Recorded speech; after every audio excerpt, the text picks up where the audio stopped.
आपने क्या पहल किया? उसमें लिखा हुआ था कि पत्रकार एक समाज सेवक भी हो सकता है। वैसे काम है जो हमारे बच्चे कहीं ना कहीं स्वार्थ होता है।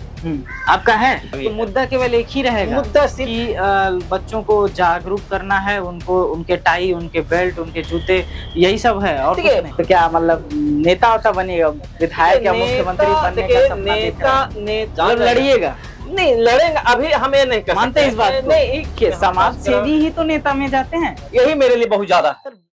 नमस्कार, आज हमारे साथ मौजूद हैं बिहार के औरंगाबाद जिले की सरजमीं से एक ऐसे व्यक्ति जो सरकारी स्कूलों में सरकार जो बच्चों को मुफ्त में खाना देती है, शिक्षा देती है, उनको पहनने के लिए जूता, टाई, ड्रेस, तमाम तरीके की सुविधाएं देती है, लेकिन उसको पहन करके कैसे आना है, इस तरीकों को बताने के लिए अभी तक किसी ने पहल नहीं किया। आपने तमाम समाज सेवियों को भी देखा होगा, तमाम आपने लोगों को देखा होगा जो आपको हर एक गली मोहल्ले में दिख जाएंगे लोगों की सेवा करते हुए। उनके ड्रेस, उनके बाल, उनके जूते, तमाम तरीके की जो व्यवस्थाएं हैं उसको लेकर के ये लोगों को चिन्हित करते हैं, साथ साथ ये बच्चों को जागरूक भी करते हैं। ये जगह जगह पर अपने कैंप लगाते हैं और वहां जाते हैं। सर, स्वागत है हमारे चैनल में आपका। पहले तो आप अपने एनजीओ का नाम बताइए, क्या है? सबसे पहले तो हम आपको और आपके चैनल को हम धन्यवाद देना चाहते हैं कि मेरा एनजीओ के नाम है मानव कल्याण पुनर्वास परिषद है, जिसके अंतर्गत हमने उसका एक पार्ट होता है, एक हिस्सा होता है, उसमें 108 प्रकार की कार्यक्रम होता है,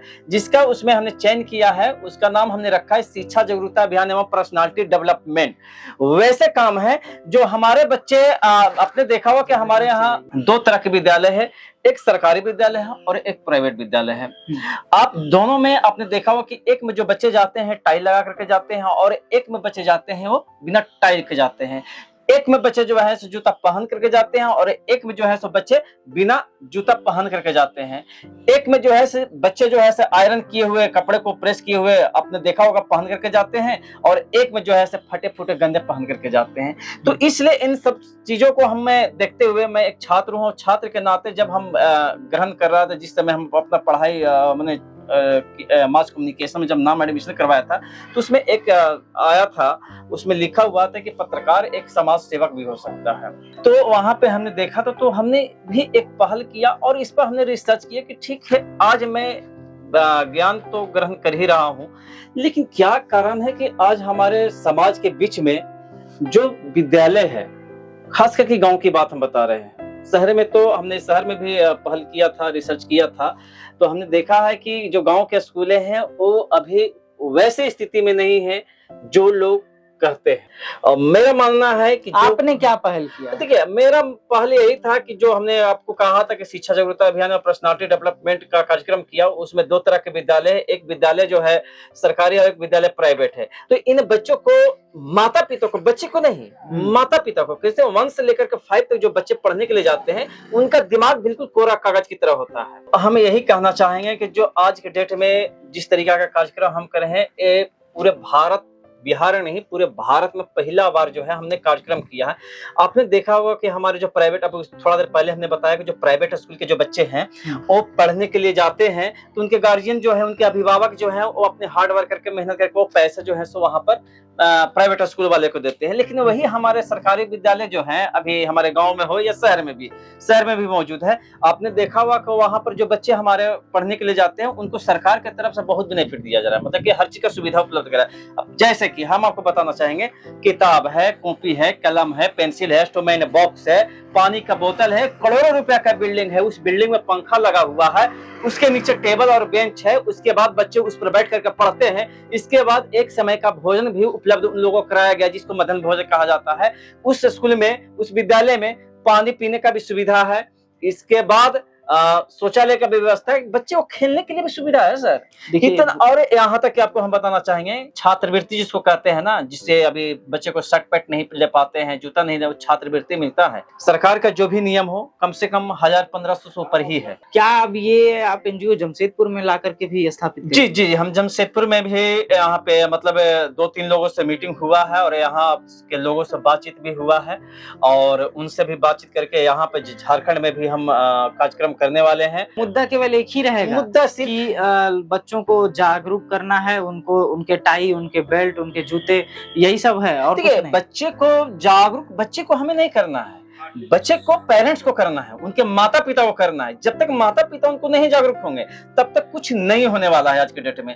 इसके लिए हमने 3 चीजें का व्यवस्था किया है। आपने देखा होगा जो बच्चे हमारे सरकारी विद्यालय में पढ़ने के लिए जाते हैं उनको बाल जो है सब बढ़ा हुआ रहता है। उसके लिए एक बार्बर का हमने व्यवस्था किया है जो बच्चे को बाल बनाएंगे। जितना पेमेंट रहेगा हमारे एनजीओ की तरफ से, एनजीओ में कहीं दूसरे सरकार पैसा नहीं देती है, अपने खर्च से हम उस एनजीओ को चला रहे हैं, समाज सेवा के रूप में हम कार्यक्रम कर रहे हैं। दूसरा है कि देखे होंगे आपने शर्ट जो रहता है गंदा उंदा रहता है, फटा हुआ रहता है, तो हमने कहा है कि हम तो शर्ट नहीं दे सकते हैं क्योंकि गवर्नमेंट आप लोगों को पैसा उपलब्ध करवाती है, देती है छात्रवृत्ति के रूप में। तो आप उस शर्ट को उस पर आयरन करने के लिए, आयरन हमने इसलिए किया है, व्यवस्था किया है, उसके लिए एक व्यक्ति का हमने व्यवस्था किया है। वो इसलिए किया है कि वो जो व्यक्ति करने के लिए जब जाएगा तो गंदा नहीं देगा। वो कितने लोग काम करते हैं? कम से कम 38 लोग हैं। 38 और लोग हैं। सभी लोग 38 लोग, किसी को 500 रुपए का हम उनको सहयोग करते हैं समाज सेवा के रूप में। उनसे भी हम रिक्वेस्ट करते हैं कि भैया आप समाज सेवा के रूप में कार्यक्रम करते हैं, हम आपको सहयोग राशि देंगे, आप थोड़ा सा हेल्प हमें भी कीजिए। अभी आप इस कार्यक्रम में बिहार में आपका एनजीओ कितना महीना से चल रहा है? फरवरी में हमने चालू किया था, इसी 2025 में 2000 लगभग 6-7 महीना हो गया। महीना बीच जी। 6-7 महीने में आपने कुछ परिवर्तन देखा है जहाँ पर बहुत आप सारा परिवर्तन हमने देखा है कि जो बच्चे जहाँ जहाँ हमने इस तरह का कार्यक्रम किया तो उनके जो अभिभावक जो पेरेंट्स होते हैं वो अपने बच्चे को एक अच्छा कपड़ा पहना करके, जूता पहना करके, शर्ट पहना करके, बाल कटिंग करके, बढ़िया से बैग दे करके उस बच्चे को, यहाँ तक उस बच्चे को अपने पहुंचाने के लिए, जैसे जिस तरीका से प्राइवेट बच्चे को पहुंचाने के लिए जाते हैं उस तरीका से वो बच्चों को भी पहुंचाने के लिए प्रयास में लगे हुए हैं और कर भी रहे हैं लोग। चंद महीने बाकी है विधानसभा चुनाव आने के, तो क्या मतलब नेता होता बनेगा, विधायक या मुख्यमंत्री बनने का सपना देख रहे हैं? नेता अभी बनना मेरा मकसद नहीं है। मेरा मकसद यह है कि समाज सेवा के रूप में, देखिए समाज सेवी ही तो नेता में जाते हैं, जनता के ऊपर में निर्भर लेकिन समाज सेवी ही तो जाते हैं। देखिए जब मेरे कामों से हम जब समाज सेवा हम करेंगे, जब मेरे काम से संतुष्ट हो जाएंगे लोग, लड़िएगा? नहीं लड़ेंगे, अभी हम ये नहीं कर मानते सकते इस बात को? नहीं, क्लियर हम नहीं बता सकते, हम लड़ेंगे नहीं क्योंकि इस चुनाव में लड़ने के मतलब लिए आप खाली खड़े रहेंगे, आपके पीछे चेहरा कोई और रहेगा? नहीं, ऐसा भी नहीं है। जब चुनाव वो जनता तय करेगी कि लड़ना है नहीं लड़ना है, लेकिन अभी हम इसमें मतलब ये नहीं है। कोई भी समाज सेवा करता है इंसान तो कहीं ना कहीं स्वार्थ होता है। आपका है? नहीं, मेरा भी है। मेरा ये है कि हम जिसके दरवाजा पर एक बार चले जाए तो कम से कम एक गिलास पानी हमें पूछते हैं कि सर आप आए हमारे बच्चे के लिए, आपने इस तरह का कार्यक्रम किया, हमारे यहाँ परिवर्तन हुआ, इसलिए आप एक गिलास पानी लीजिए, बैठिए सर, चेयर निकाल करके कम से कम दे दे बैठने के लिए, यही मेरे लिए बहुत ज्यादा है। आपको विश्वास दिलाते हैं कि इस चीज को हम परिवर्तन झारखंड और बिहार में करेंगे, क्योंकि झारखंड से उतना ही रिलेशन है जितना कि हमें बिहार में है, और बिहार से उतना ही रिलेशन मेरा है झारखंड से। मतलब दोनों हमारे जो है कि एक परिवार की तरह यहाँ भी रहते हैं और वहाँ भी रहते हैं, इसलिए हम झारखंड में भी कार्यक्रम कर रहे हैं। देखिए कि बिहार की सरजमी से आए हुए एक ऐसे समाज सेवी जो कि अपनी संस्था को, अपने एनजीओ को ला करके जमशेदपुर ही नहीं पूरे झारखंड में यहाँ स्थापित करना चाहते हैं। ऐसे में अगर आप भी इस चीज को लेकर के उत्सुक हैं, ललायित हैं, तो आप इनसे संपर्क कर सकते हैं। तो ऐसे तमाम खबरों के लिए बने रहिए हमारे साथ।